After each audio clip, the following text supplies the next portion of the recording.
సమీక్షా సమావేశం. ఇక్కడ అసెంబ్లీలో ఓడిపోయాము, ఎట్లా ముందుకు పోవాలని చెప్పి దాదాపు 17 రోజుల పాటు మీరందరూ చూశారు. ఇక్కడే వేల మంది కార్యకర్తలతో కూర్చొని దాదాపు 7, 8, 9, 10 గంటలు వారితో చర్చించాం. ఆ ప్రాసెస్లో చాలామంది డైరెక్ట్గా మైకులో మాట్లాడిన వాళ్ళు ఉన్నారు, కొంతమంది చిట్టీల మీద రాసిచ్చిన వాళ్ళు ఉన్నారు, కొంతమంది కేసీఆర్ గారికి ఉత్తరం అందించండి అని చెప్పి ఉత్తరాలు ఇచ్చిన వాళ్ళు ఉన్నారు. కాబట్టి మా పార్టీలో we encourage open culture, democracy కాబట్టి, డెమోక్రాటిక్ పార్టీ కాబట్టి, ప్రజాస్వామిక స్ఫూర్తి ఉన్న పార్టీ కాబట్టి మా పార్టీ అధ్యక్షుల వారికి ఎవరైనా సూచనలు చేయాలనుకుంటే ఉత్తరాలు రాయొచ్చు. అదేదో చాలా గొప్ప విషయం అన్నట్టు మీరందరూ అంత బాధపడిపోవాల్సిన అవసరం ఏం లేదు. నేను అనేది ఏమంటే మా పార్టీలో డెమోక్రసీ ఉంది కాబట్టి మా పార్టీ అధ్యక్షుల వారికి మా పార్టీ నాయకులు ఎవరైనా సరే అప్పుడప్పుడు సూచనలు సలహాల రూపంలో లిఖితపూర్వకంగా ఇవ్వచ్చు, ఓరల్గా ఇవ్వచ్చు, రకరకాలుగా ఇవ్వచ్చు. అట్లాగే నేను ఒక మాట మాత్రం చెప్తాను, మనం ఎవరైనా సరే పార్టీలో ఏ హోదాలో ఉన్నా కొన్ని విషయాలు అంతర్గతంగా మాట్లాడాల్సిన విషయాలు అంతర్గతంగా మాట్లాడితేనే బాగుంటుంది. పార్టీ ఫోరమ్స్ ఉన్నాయి, అధ్యక్షుల వారితో కలిసే అవకాశం ఉంది, లేదా ఆఫీస్ బేరర్స్ ఉన్నారు, కలిసి చెప్పుకునే అవకాశం ఉంది. కాబట్టి అంతర్గతంగానే కొన్ని విషయాలు మాట్లాడితే బాగుంటుంది. అది అందరికీ వర్తిస్తుంది, వీళ్ళకి వాళ్ళకని కాదు, అందరికీ వర్తిస్తుంది. తప్పకుండా ఎవరమైనా ఒకటే, ఈ పార్టీలో అందరం కార్యకర్తలమే, అందరికీ కూడా ఇదే సూత్రం వర్తిస్తుంది. కాబట్టి మీరు కూడా దయచేసి ఇంత ఇంపార్టెంట్ ఇష్యూ మాట్లాడితే దీన్ని మళ్ళీ మీరు, నాకు తెలుసు మీ సంగతి, you are intelligent, unfortunately I'm also intelligent. కాబట్టి నేనేమంటానంటే మీరు ఏం పెడతారో, మీరు ఏం హెడ్డింగ్ పెడతారో తెల్లారు నాకు తెలుసు, మీ బాధలు కూడా నాకు తెలుసు, మీ మేనేజ్మెంట్లోకి ఉండే అవస్థలు నాకు తెలుసు, రేవంత్ రెడ్డి గారి ఒత్తిళ్లు తెలుసు. కాబట్టి నేను ఎక్కువ చెప్పను, ఒకటి మాత్రం చెప్తాను, మా పార్టీలో డెమోక్రసీ ఉంది, మా పార్టీలో సలహాలు సూచనలు ఎవరైనా ఇవ్వచ్చు, ఎట్లా అయినా ఇవ్వచ్చు. గతంలో పార్లమెంట్ సమావేశాల సందర్భంగా లేఖలు వచ్చినాయి, సూచనలు వచ్చాయి, అట్లా వచ్చినప్పుడు వాటిని ప్రజాస్వామికంగా స్వీకరిస్తాం. థ్యాంక్ యూ, మీ అందరికీ థ్యాంక్ యూ. నేషనల్ హెరాల్డ్ విషయంలో ఏమైనా అడగదలుచుకుంటే బ్యాక్ టీవీ కానీ ఇంకో టీవీ కానీ అడగచ్చు. నేషనల్ హెరాల్డ్ విషయంలో ఏమైనా మాట్లాడదలుచుకుంటే మాట్లాడండి, చెప్తాను. మిగతా విషయాలు ఆల్రెడీ నేను చెప్పాను, అంతకంటే ఎక్కువ చెప్పాల్సిన అవసరం. నేషనల్ హెరాల్డ్ విషయంలో, యంగ్ ఇండియా విషయంలో, మీ కుంభకోణం విషయంలో మీకు ఏమైనా అడగదలుచుకుంటే అడగండి. ఓకే, అన్ని పార్టీలో ఉంటారు, రేవంత్ రెడ్డి కోవట్లు ఉంటే ఉండొచ్చు, ఏముంది అందులో. Coverts will expose themselves. Coverts will expose themselves in due course of time. Enduku tondara enduku? Yes, Bal. Yes, thank you. Finally. Yes, we'll wait for a month. No, we'll wait for a month. Let's see if the Enforcement Directorate or Government of India will actually move, because this is a serious matter. Where already the leader of opposition of the country, Lok Sabha floor leader, or not floor leader, but opposition leader, has been named. So therefore, we'll have to wait and see what action they'll pursue if they don't. Because not just Mr. Rahul Gandhi, but Mr. Revanth Reddy, Mr. D.K. Shivkumar, many of them have been named.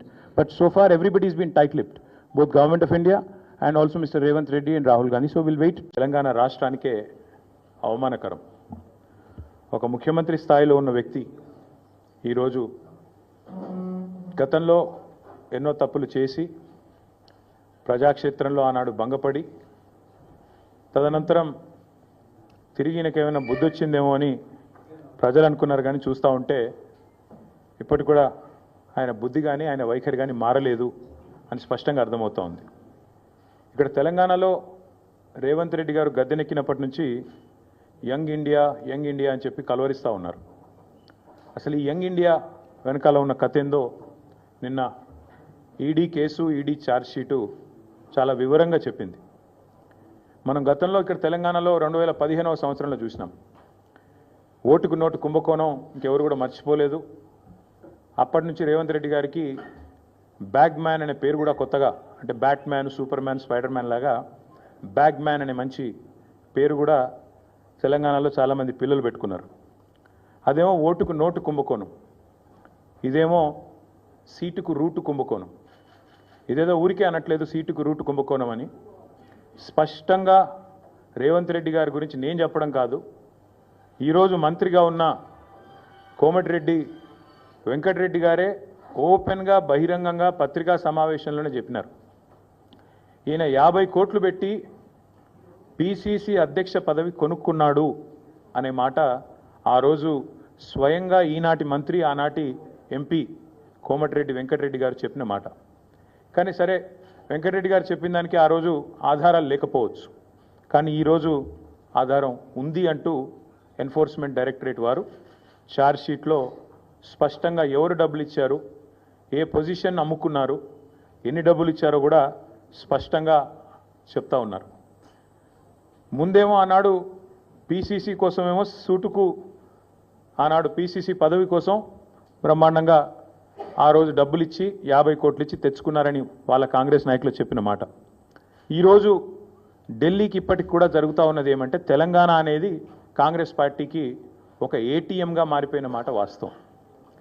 ఎప్పుడు డబ్బులు కావాలి అని Congress party వాళ్ళు అనుకుంటే అప్పుడు పెద్ద ఎత్తున డబ్బులు అందిస్తూ తన పదవిని కాపాడుకుంటా ఉన్నారు రేవంత్ రెడ్డి గారు.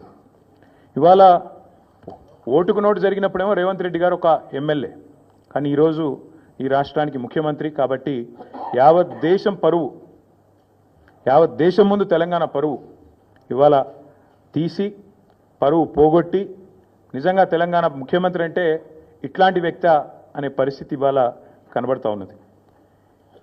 గతంలో యడ్యూరప్ప గారు కర్ణాటక ముఖ్యమంత్రిగా ఉన్నారు. ఇది నేను చెప్పేది 2020వ సంవత్సరానికి సంబంధించిన అంశం.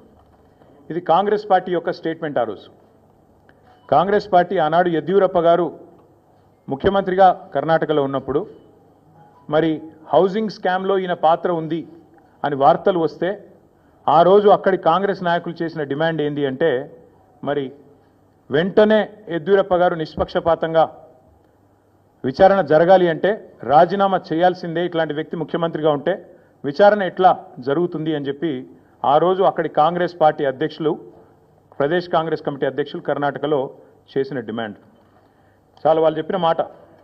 The Karnataka Congress on Thursday demanded that Karnataka Chief Minister B.S. Yediyurappa either resign or be sacked to ensure a fair investigation against him in 2019 corruption case. ఇది కర్ణాటక కాంగ్రెస్ మాట, నా మాట కాదు.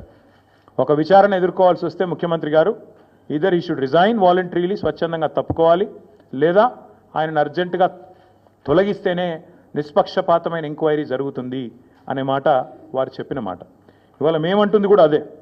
4 కోట్ల ప్రజల ముందు ఇవాళ ఆ ప్రజలకు నాయకత్వం వహించే నాయకుడిగా అక్కడ కూర్చున్న వ్యక్తికి తప్పకుండా నిజాయితీ ఉంటే, నైతికత ఉంటే వెంటనే అయితే రేవంత్ రెడ్డి గారు స్వచ్ఛందంగా తప్పుకోవాలి, లేదా కాంగ్రెస్ పార్టీ పెద్దలు స్పందించి తప్పకుండా వెంటనే వారిని రాజీనామా చేయించి నిష్పక్షపాతంగా విచారణ జరగడానికి సహకరించాలని మేము కూడా డిమాండ్ చేస్తూ ఉన్నాం. రేవంత్ రెడ్డి గారు మాటల ముఖ్యమంత్రి కాదు, మూటల ముఖ్యమంత్రి అని మరొకసారి తేలిపోయింది దీంతో. ఎందుకంటే మూటలు మోసే పీసీసీ అధ్యక్ష పదవి తెచ్చుకున్నారని వెంకటరెడ్డి గారు చెప్పారు. ఇప్పుడు మూటలు మోసే పదవి కాపాడుకుంటున్నారు అని దేశమంతా తెలుసు. అట్లాగే మూటలతోనే ఆనాడు పీసీసీ ఆఫీస్ బేరర్స్ దగ్గర కూడా డబ్బులు తీసుకొని మరి కాంగ్రెస్ పార్టీ ఒక పత్రికకు డబ్బులు అందించారని చెప్పి ఎన్ఫోర్స్మెంట్ డైరెక్టరేట్ కూడా చెప్తా ఉంది. ఇప్పుడు మాకు కూడా అర్థమవుతోంది, ముఖ్యమంత్రి గారు ఇవాళ విజయవంతంగా 44సారి ఢిల్లీ పోయారంట. 16-17 నెలల్లో 44సారి ఢిల్లీకి పోయి ఒక అరుదైన రికార్డు ముఖ్యమంత్రి గారు అయితే సృష్టించారో ఇప్పుడు మాకు అర్థమైంది ఎందుకు పోతున్నాడో ఢిల్లీ.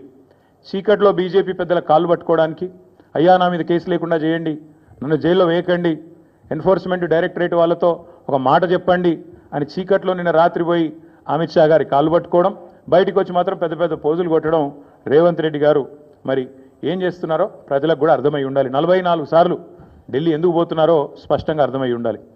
ఒక్క ఇటుక పేర్చకుండా, ఒక్క కొత్త ప్రాజెక్టు కట్టకుండా, ఒక్క సంక్షేమ పథకం అమలు చేయకుండా, ఒక్క గ్యారంటీ ఇచ్చిన ఒక్క గ్యారంటీ అమలు చేయకుండా తెలంగాణలో 1,80,000 కోట్ల అప్పు, ఆ డబ్బులు ఎక్కడ పోతున్నాయో ఇప్పుడన్నా మరి తెలంగాణ ప్రజలకు అర్థమవుతుందని నేను అనుకుంటా ఉన్నా.